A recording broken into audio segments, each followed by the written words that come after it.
Praise the Lord. तर माझं नाव अंकुश आणि भावाची रेसिपी या चॅनलमध्ये तुमच्या सर्वांचे स्वागत आहे। तर आज पुन्हा एकदा माझ्या मोठ्या बहिणीच्या हातचे व्हेज पास्ता ही रेसिपी पाहणार आहोत। तर चला मग त्यासाठी लागणार साहित्य पाहूया। या ठिकाणी ग्रीन सॉस आहे, soya sauce, red chilli sauce आहे, कॅबेज आहे, शिमला मिरची आहे, गाजर आहे, कांदे आहेत, हिरवी मिरची, टमाटर आहे, अद्रक लसूण वाटले बारीक चिरलेला आहे, पास्ता व मीठ।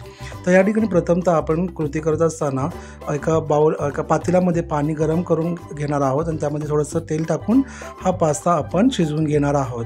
तर या ठिकाणी तुम्ही बघू शकता की आपला पास्ता आपण शिजवण्यासाठी ठेवलेला आहे। दुसरीकडे एका पॅनमध्ये आपण मोहरीचं तेल घेणार आहोत आणि तेल गरम झाल्यानंतर त्यामध्ये आपण बारीक चिरलेला अद्रक लसूण हे फ्राय करून घेणार आहोत। आपण छान ते फ्राय करणार आहोत आपण। आणि या ठिकाणी तुम्ही पाहू शकता की आपला अद्रक आणि लसूण या ठिकाणी फ्राय झालेले। तर त्याच्यामध्ये आपण आता कांदा फ्राय करून घेणार आहोत। तर कांदा साधारणतः 2 कांदे आहेत त्या ठिकाणी आपण स्लाइसमध्ये कट केलेला आहे। तर ते कांदा आता आपण फ्राय करून घेऊया।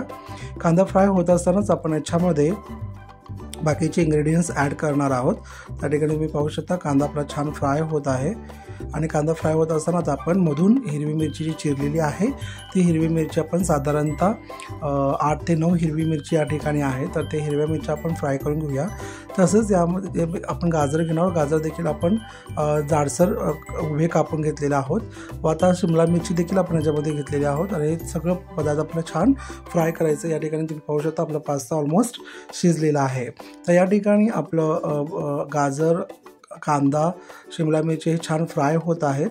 तर आपण याच्यामध्ये टमॅटो घालणार आहोत। तर साधारणतः 1 टमॅटो आपण यामध्ये घेतलेला आहे।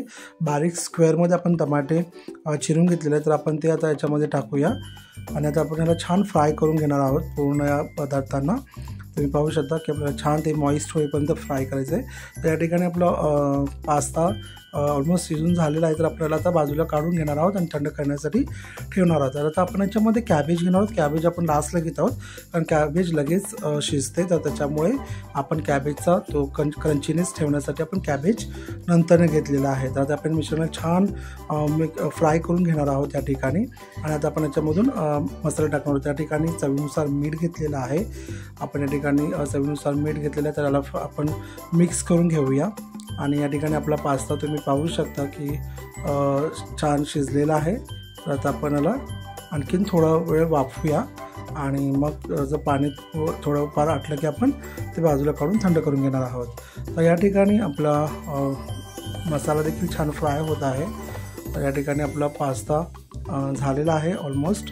आपल्याला पाणी काढून घेतलेलं आहे चाळणीमध्ये आणि थंड करण्यासाठी बाजूला ठेवलेलं आहे। तुम्ही तेलाचा हात लावून त्याला तुम्ही ठेवू शकता। तर या ठिकाणी साधारणतः 2 चमचे आपण सोया सॉस घेतलेला आहे। तुम्ही कमी जास्त करू शकता सॉसेस। त्या ठिकाणी सोया सॉस 2 चमचे आपण घेतलेला आहे। तसेच यामध्ये आपण 2 चमचे ग्रीन चिली सॉस घेणार आहोत। त्यानंतर आपण रेड चिली सॉस देखील 2 चमचे आपण या ठिकाणी घेणार आहोत। तुम्ही पाहू शकता। आता या मिश्रणाला आपल्याला छान मिक्स करून घ्यायचं आहे पॅनमध्येच आणि याच्यामध्ये आपण थोड्या वेळाने पास्ता ॲड करणार आहोत। आपला मसाला या ठिकाणी फ्राय झालेला आहे। तर या ठिकाणी आपण पास्ता ॲड करून घेऊया। या ठिकाणी तुम्ही पाहू शकता अशा प्रकारे आपला पास्ता शिजवून घ्यायचा आहे। तर आता हा पास्ता आपण त्या मसाल्यामध्ये ॲड करणार आहोत। तर या ठिकाणी हा पास्ता आपण सर्व पास्ता एकत्रित करून मला छान आपण या मसाल्यामध्ये मिक्स करूया आणि या ठिकाणी आपला व्हेज पास्ता छान तयार झालेला आहे।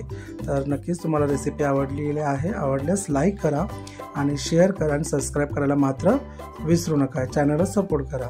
थँक्यू, धन्यवाद।